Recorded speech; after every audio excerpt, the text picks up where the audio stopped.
So coming back to the question of, okay, you're saying money is happiness. Money gives you basically everything that you want. Okay, fine. You do cool things. You,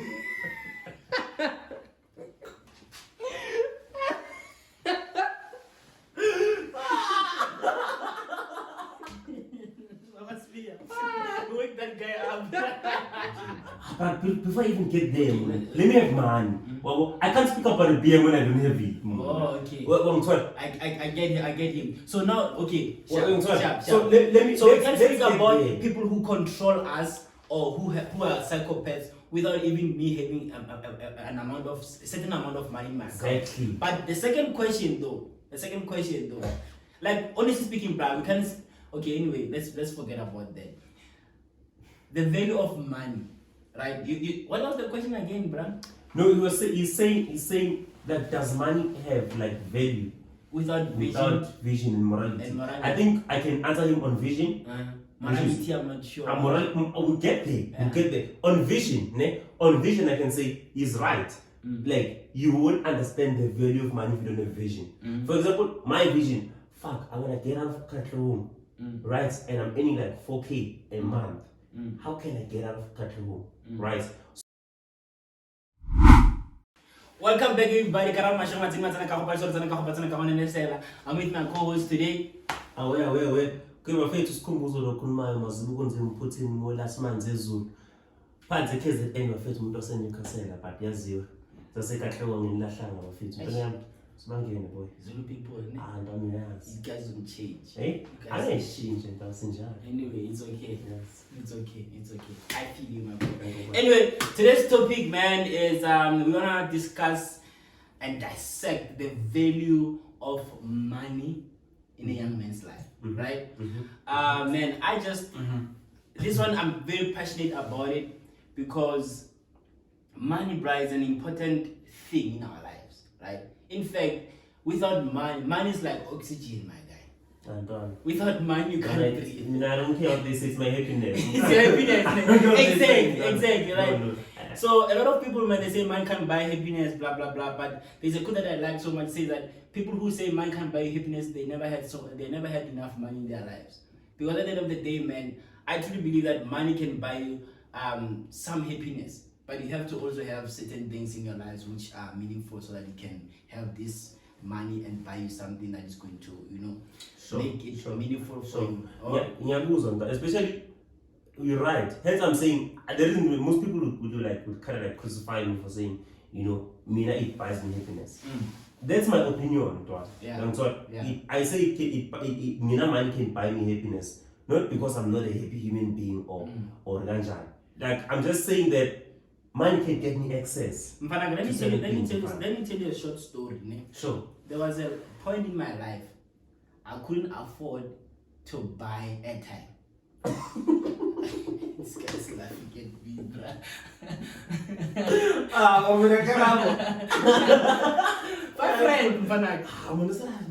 Five friend was just something that I didn't have. Sure. I did not have it. Which made you value 5 rand. Which made me value the value of 5 rand. Right? Okay. And then from that moment I realized that, and to add on that, there was a point where I felt as if like I'm suffocating because of not having the certain amount of money. Like I was saying, money is like oxygen, right? Without money, sometimes bruh, stop laughing, bruh. I'm good for you. You couldn't breathe. No, bruh. Like I felt like my chest has been squashed like this, bruh. Sure. Because money, bruh, gives you options, gives you access, gives you the opportunity to be in certain places that you can learn and you go and grow as a human being, right?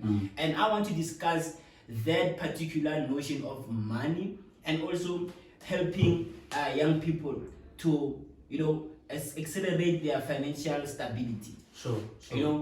So just give me your thoughts on this topic, man. Like before I interject with my own Your perspective and whatever.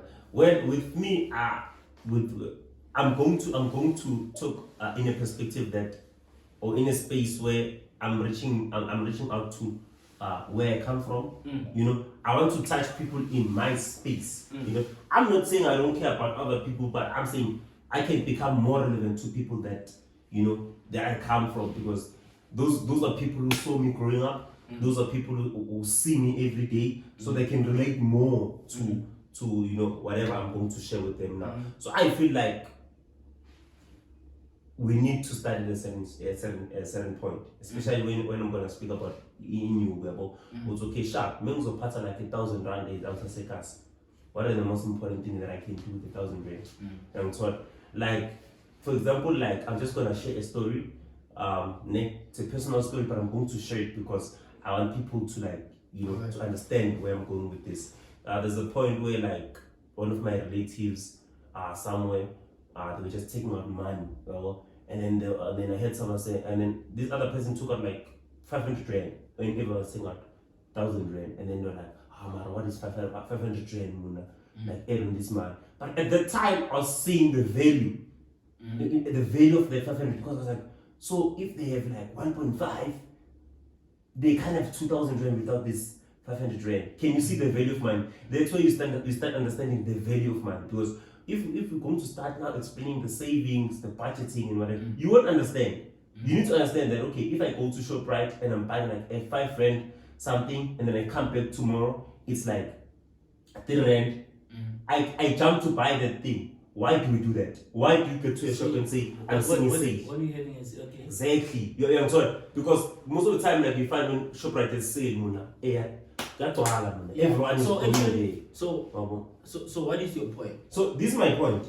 This is my point. I'm trying to reach out to people to understand their value of. I'm trying to give them the definition of their value of money, because I think it's better when you explain the value of money in an expense perspective, so that when you go back to an income perspective, people it can become a more relevant topic. Hence, I'm using sales. Even Umakok, she understands, okay, the bread was 15 rand yesterday, today it's 10 rand, go and buy that bread. Can you see the value she saw? Like, okay, the value of 5 rand not being there, it's huge, which means if I can buy this bread at 10 rand before it goes back to 20 rand, I've saved. So, okay, now let's get to this, right? Say someone is earning 4,000. Sure. Right? The question that you were asking me earlier on today. Someone is earning 4,000, 5,000, right?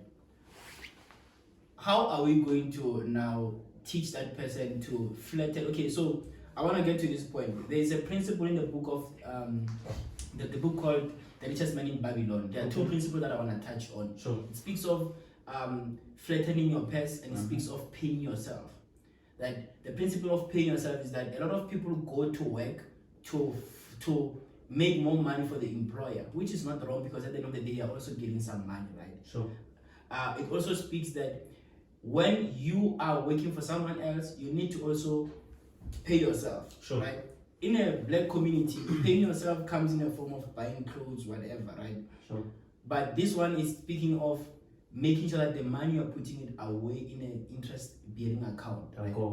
So how do we teach or speak on to someone who's earning very minimal wage or minimal salary into flattening their purse? Because at the end of the day, I realize that the more you put your money away into flattening your purse, sure, as a young man, you become confident. But like I said, coming from where I'm coming from, when I have money in my bank account, I feel superhuman. Understand? Sure. I feel good about who I am as a person and where I'm trying to go in my life. But when I don't have a system where I'm forcing myself to put away money in order for me to flatten my purse or my interest or my money, I feel like I'm weak. I feel like I'm back in the old days where I feel like I'm suffocating. So my question is, how do we now teach someone who's earning a minimum wage, 5,000 to 8,000 to 10,000, to be able to flatten their purse and have a financial stability? Okay. Yeah. Okay. I'm just gonna talk from my experience. Yeah. Right. Especially from home. Right. So there's basically two principles. The first one, priorities. You need to prioritize certain things that you need in your life. Right. What do I mean by that? I mean there's certain like expenses that I know. It's okay. I need to prioritize them. The house, for example, I'm just making an example. Maybe I'm saying, okay, the apartment that I'm paying for, food, and maybe transport to get to work, right? And then the second one is understanding that even if I can save 100 rand every month, by the end of the year, that's 1.2, right? You don't need to start by saving like huge monies. You know, you can just say, I'm putting like 300 rand every month, which means before anything else, I need to put 300 rand every month so that I can get to a certain space. Yeah. So this is the thing about money. Like, if you can't save small money, you can't save big money. Trust me. Like, if you can't save 1 rand, you can't save big money. So I understand that if I'm getting 7,000 rand or if I'm getting 4,000 rand as my basic salary, right, which is, or as my net that gets to me, and then, which means I'm not getting 4K. I'm actually getting 4.5 because the 500 rand, I'm not even gonna look at it. I'm just gonna put away. Yeah. Right. So basically, what you're saying is, let's say 5,000, right? Before you even touch the salary, make sure that you already have a system where you're taking 500 or 1,000 off that salary that you are in 5,000. Let's just say 500. You're taking 500 out of the 5,000. You're left with 4.5, right? Sure. The 500 rands, you automatically put it away, right? You automatically put it away in an interest saving account, interest bearing account, so that you don't touch it, right? That's what you're saying. Yeah. That money should like. So this is what I'm saying. So I'm not even in a space where I'm starting to say, okay, go you check this investment option, check. We're not in a space to give such advice because financially we're not qualified to do that, right? Yeah. Maybe, I don't know, maybe you are because you've got a qualification that in the financial space, I don't know, right? But I'm just trying to give people like ways to look at this thing and say, right? So just like you say, so which means if I'm getting 5K, I feel like life is about habits. You teach yourself certain habits. Sure. So, cause think about this. If you at some point you earn maybe 3K, you can live on 3K. Bruh. Then you come back. I used to, sorry for interrupting. I used to ask myself in varsity right then, how is it that we were able to live on 700 rands per month? Yes. Or 400 rands per month, and now you are done with varsity. Or do you remember what I said to you? Yeah. I was like, even if I can get a job tomorrow, Yeah. I'll force myself to live the life that I'm living now. Like I was saying, if I can get like a 25K paying job, I can save 15K. I can save even 20 and live on 5K. Yeah. Because if I can do it now, which means I just need to keep my life constant. Exactly. I think it's like, what do they call it? I forgot the name, but anyway, it's the more the thing is, the more you earn money, then it levels to this thing. The higher you wanna go. But then that's the thing. Why would I? Okay, let me just make an example to people so that they see this. If I have 4K, right, a year, a month, and I'm saying a month I'm going to take, and I could live. Let's say I'm getting a job, I get a job straight out of varsity. I could live on 1.5. I'm still living on 1.5. I can save like 3.5 for the next 5 years. I want to live a nice life, right? I want to let's just be relevant to them. I want to drink. I want to go party. But if I can sacrifice partying for the next 5 years, I can even party in a better place because I calculate 3.5s for the next 5 years. I'm just making an example, right? I calculate these 3.5s for the next 5 years. Come on, I can go to the nicest club. True. In the country. So which means people should always look at the bigger picture. Don't focus on the small things to say, I'm missing out on the fun. Come on, they'll just save the clip. Okay, fine. Sure. Question. We're still talking about the bigger picture. Why are we not telling the people about the dangers of money? Yes, you've mentioned the good things, but then there are dangers. Or like what? Give me an example. Okay, we have people like the Matrix. Afraid to mention names, but then one, Bill Gates. You become a psychopath. And Money rules over your mind, which comes back to a question that I asked earlier of, does money have value? Does money have value without vision and morality? does money have value without vision or morality? Or morals? That's a good question, bro. But before I even get there, let me have money. Well, I can't speak about a beer when I don't have it. Oh, okay. Well, I get him. So now, okay. So So let's speak get about there. people who control us or who are psychopaths without even. Sure. So to just repeat up, for Amajita, boy. So this is the thing. These are the three most important things, right? You need to have priorities in your life. That's the first thing. Like don't start when you have a child and whatever, right?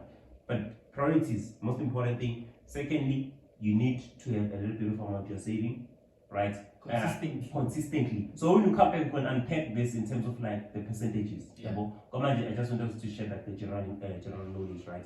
And then the third one is the budget. You need after like you've taken out whatever you're trying to save in terms of percentage, you need to have a budget so that you don't go back and chow that money that's in your savings account. Wow. So I think those are the most important things gents should know in terms of like in order to see the value in money. So just to wrap it up, guys. Also with me, I just want you to those who are readers out there. There's a book called The Richest Man in Babylon. You can read that book. It's gonna also give you some pointers as to how to manage your money. And there's another book by Nicolette Mashile, The Financial Bunny. It's also a good read for financial literacy. So I hope you guys learned something out of this episode today. Please leave a comment below. Engage with us because this is something that is really coming from the heart. We are sharing it from the heart. Sure. And for me, it's close to my heart because I'm seeing a lot of guys out there deviating from their purposes because of neglecting the finances and using money not in a good way to benefit themselves. So engage with us, share the videos with some other people. This is going to be a continuous conversation. We're definitely going to have a part 2 of this because there's so much that we need to unpack out of this. Like you're saying, the percentages that we need to also talk about. Sure. Talking about interest bearing accounts and all those things. So we're gonna definitely have a part 2 of this. See you next time. Hope you guys learned something out of this episode. This is Mashao Garao. It has been lovely to be with you today. I'm signing out with my boys Kumbuzo. Yeah, signing out, boys. Sharp, guys. See you next week. Anyway, today's topic, man, we just wanna dissect the topic of the value of men in a young man's life. Sure. Um, Amuna.